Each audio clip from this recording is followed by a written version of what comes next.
At my sister's engagement dinner, I revealed my gift, 6 months of covered rent for their new apartment. She laughed and proclaimed, "Throw in a year and maybe you'll make the guest list." I just smiled, took back the envelope, and declared, "Actually, you have 30 days to move out." Then I handed her the eviction notice right in front of her fiancé's entire family. I, 32M, never thought I'd be the type to air family dirty laundry in public, but some betrayals run so deep they demand an audience. What happened at my sister's engagement dinner 3 weeks ago changed everything between us, and honestly, I'm still processing whether I went too far or not far enough. Let me start from the beginning. My sister and I inherited our childhood home from our grandmother 2 years ago. The house had been in our family for decades, and while it needed work, it was mortgage-free and in a decent neighborhood. We'd always been close growing up, so when the lawyer read the will stating we'd inherited it jointly, it seemed natural that she'd live there while I maintained my apartment closer to work. The arrangement worked perfectly at first. She covered utilities and basic maintenance, while I handled property taxes and major repairs. I never asked for rent. Family is family, right? When she got engaged last year, I was genuinely happy for her. Her fiancé seemed like a good guy, though his family had money and made no secret of looking down on our modest background. About 6 months ago, she started dropping hints about wanting to renovate before the wedding. Nothing major, she claimed, just updating the kitchen and bathroom to make it more suitable for entertaining his family. I agreed to split the costs, thinking it would increase the property value anyway. What I didn't realize was how much she'd already been planning without consulting me. The hints became demands. She wanted granite countertops, stainless steel appliances, a complete bathroom remodel with expensive fixtures. When I suggested more budget-friendly options, she accused me of being cheap and holding back her happiness. The conversations grew increasingly tense, with her reminding me that she was the one actually living there and dealing with the outdated amenities daily. Then came the real bombshell. 3 months before the engagement dinner, she informed me that her fiancé would be moving in after they married. Not asked, informed. When I pointed out that we'd never discussed this arrangement, she laughed and said I was being ridiculous. It was her home too, wasn't it? Her fiancé had already given notice at his apartment. I tried to be reasonable. I suggested we formalize the living arrangement with some kind of rental agreement, especially since there would now be 2 people living there. She became furious, accusing me of trying to profit off family and threatening to make things difficult if I pushed the issue. She reminded me that his family already thought we were beneath them, and now I was proving their point by being petty about money. But it wasn't about money. It was about respect and communication. I owned half that house, had been paying property taxes and major repairs for 2 years, and suddenly I was supposed to accept having essentially 2 tenants living rent-free while making demands for expensive renovations. When I tried to explain this, she cut me off and said we'd discuss it after the engagement party. She didn't want drama affecting her special day. That's when I made my decision. If she wanted to treat this like a business arrangement, then that's exactly what it would become. I spent the next few weeks researching tenant rights and property law. What I discovered was illuminating and infuriating. Because we both owned the property, I couldn't simply evict her. However, I could demand the property be sold and the proceeds split, forcing what's called a partition sale. More importantly, I learned that her fiancé would have no legal right to live there without my consent as the other owner. Any rental arrangement would require both owners to agree. I also discovered something else during my research. While going through old property documents, I found records showing that I'd actually been paying significantly more than half the costs over the past 2 years. Property taxes, insurance, a new roof, furnace repairs, plumbing issues. I'd covered everything without keeping track, assuming we were both contributing fairly. When I added it all up, the difference was substantial. The week before the engagement dinner, she called to give me my instructions for the evening. Not a request, instructions. I was to arrive early to help set up, bring a substantial gift that wouldn't embarrass her in front of his family, and keep my mouth shut about any family business. She'd already told them I was contributing to the renovations as my engagement present, so I needed to play along. That conversation was the final straw. She'd not only made major decisions about our shared property without consulting me, but now she was lying to her future in-laws about my financial contributions and treating me like hired help for her party. I realized she'd never intended to respect my ownership rights or involve me in decisions about the house. She was simply waiting until after the wedding to present me with fait accompli. So I prepared my own surprise. I had my lawyer draw up a partition sale notice, which would force the sale of the property within 90 days unless we could reach an alternative agreement. I also had him prepare documentation showing all my financial contributions over the past 2 years and a formal demand for reimbursement. But the piece de resistance was a 30-day notice to quit for her fiancé, who had been living there for the past month despite my explicit objection. The engagement dinner was held at an upscale restaurant, with about 40 guests including his parents, siblings, and extended family. I arrived exactly on time, gift envelope in hand, and played the part of the supportive brother perfectly. I helped arrange flowers, made small talk with relatives, and smiled through the toasts about their bright future together. When it came time for gift presentations, I watched as his family presented expensive china, crystal, and jewelry. Our side of the family offered more modest but heartfelt gifts, photo albums, handmade items, practical household goods. The contrast was stark, and I could see his parents exchanging glances that clearly conveyed their opinion of our economic status. Finally, it was my turn. I stood up, envelope in hand, and announced that I wanted to contribute something meaningful to their new life together. I explained that I knew money was tight as they planned their wedding and prepared to start their married life, so I decided to help with their housing situation. Her face lit up with genuine excitement as I handed over the envelope. She opened it eagerly, expecting to find a check or gift certificate. Instead, she found a formal rental agreement for the house, outlining monthly rent payments, maintenance responsibilities, and a security deposit. The monthly amount was fair market rate for the area, not cheap, but reasonable for a full house. She stared at the document for a long moment, her smile fading. Then she looked up at me with an expression I'd never seen before, pure hatred mixed with embarrassment. The table had gone quiet, with everyone sensing something was wrong, but not understanding what. That's when she made her fatal mistake. Instead of handling it privately or simply saying thank you and moving on, she decided to make a scene. She laughed loudly and announced to the entire table that I was so cheap I was trying to charge my own sister rent. She waved the rental agreement in the air and proclaimed that if I wanted to be petty about money, maybe I should throw in a year of free rent and perhaps I'd make the guest list for the wedding. The entire table erupted in uncomfortable laughter from his side of the family.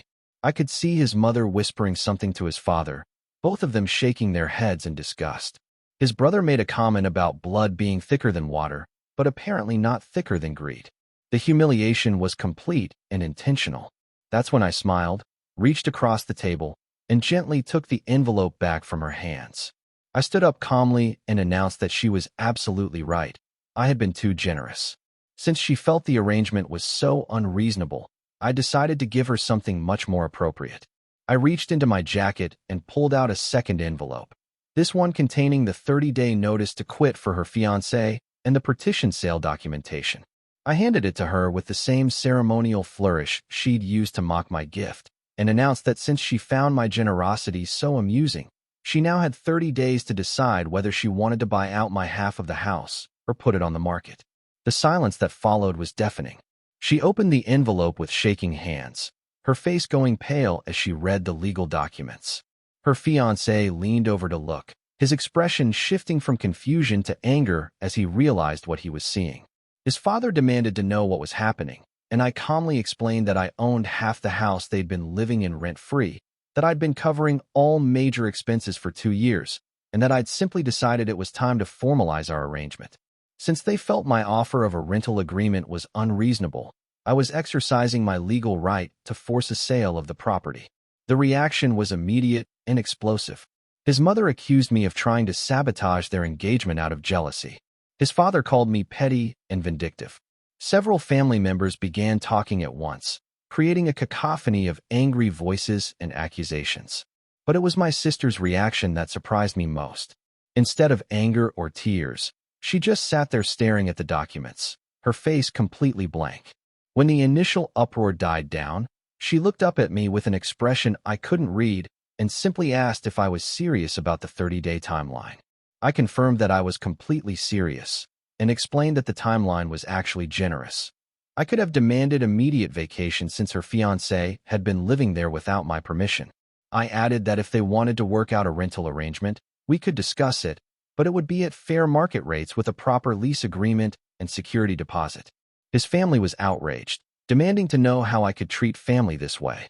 I calmly replied that I'd been asking myself the same question for months as I watched my sister make unilateral decisions about property I half-owned while expecting me to fund renovations for her benefit. The dinner ended abruptly, with his family leaving in a huff and making comments about our family's character. My sister and her fiancé left without saying another word to me, though I could see them having an intense conversation in the parking lot. Update 1. The next 2 weeks were brutal. My phone exploded with calls and texts from family members, most of them furious with me for embarrassing my sister publicly. My mother was particularly upset, accusing me of ruining my sister's engagement celebration and potentially damaging her relationship. She begged me to reconsider, to find a way to work things out privately. Several relatives tried to mediate, suggesting various compromise arrangements. My uncle offered to help negotiate a payment plan for my sister to buy out my share. My cousin proposed that I accept below-market rent in the interest of family harmony. Everyone seemed to think I was being unreasonable and stubborn.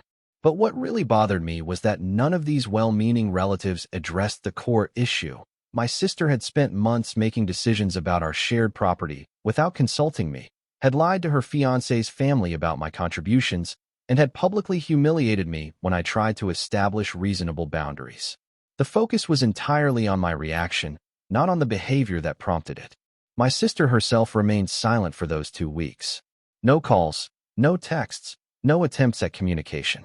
I heard through family that she and her fiancé were looking at apartments, but I had no direct contact with her.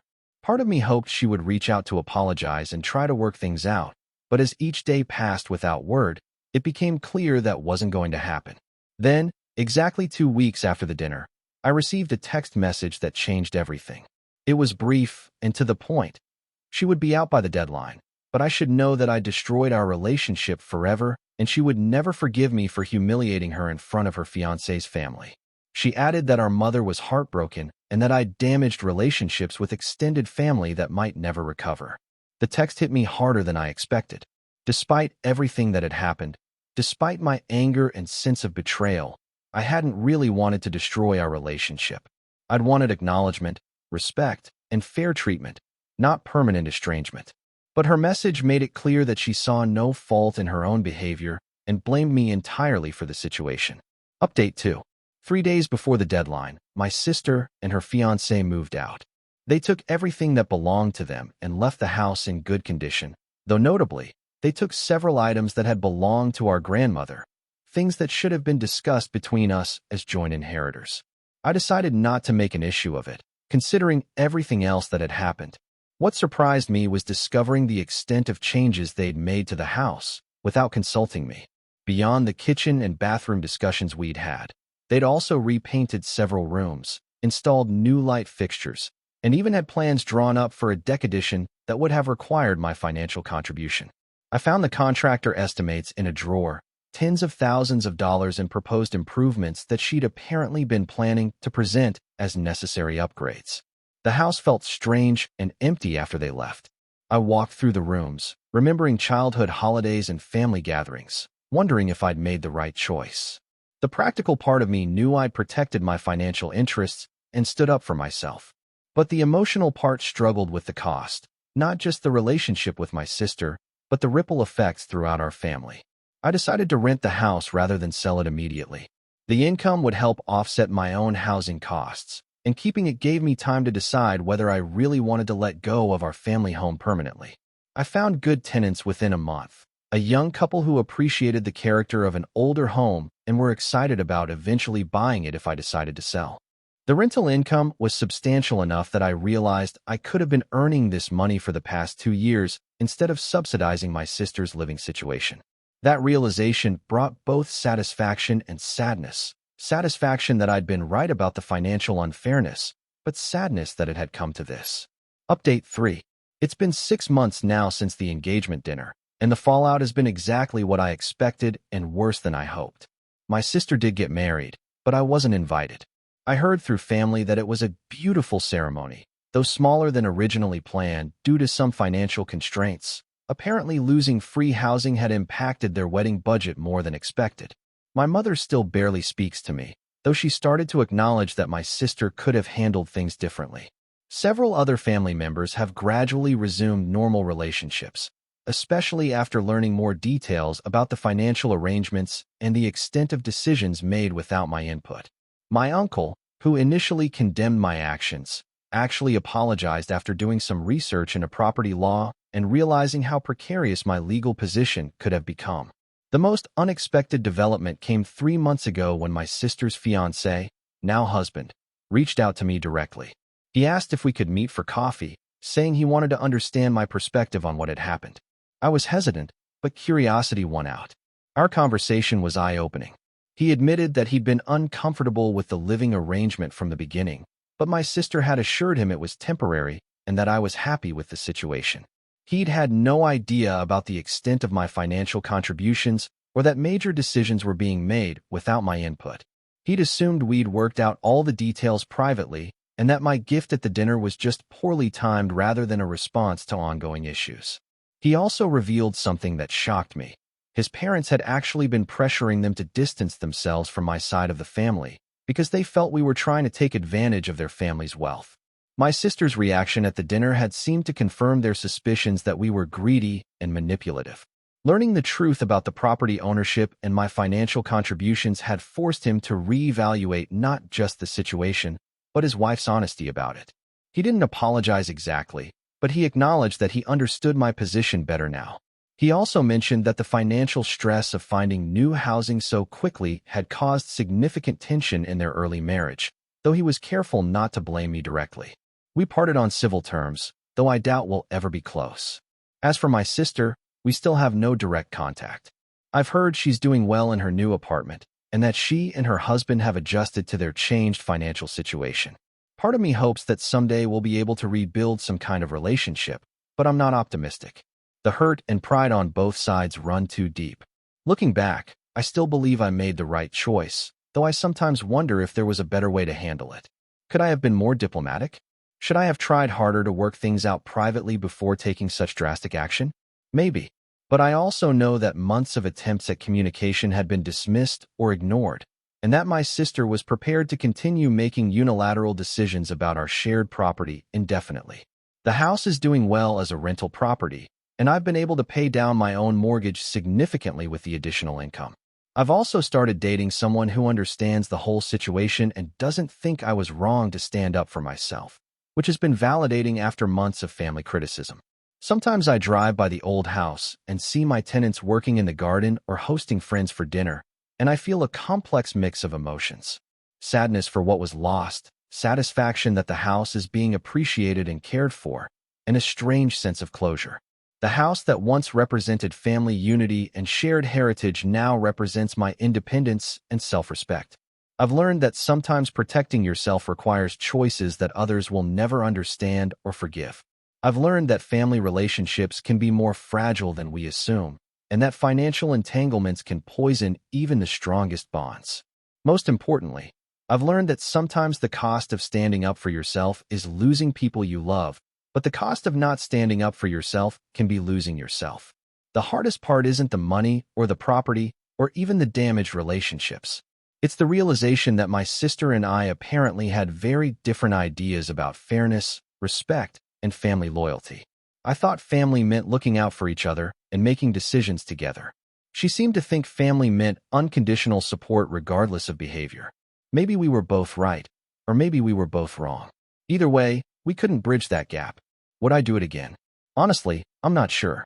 The financial and legal outcome was exactly what I hoped for. The personal cost was higher than I anticipated, but I sleep well at night knowing that I didn't let myself be taken advantage of, and that's worth something. Whether it's worth everything I lost remains to be seen.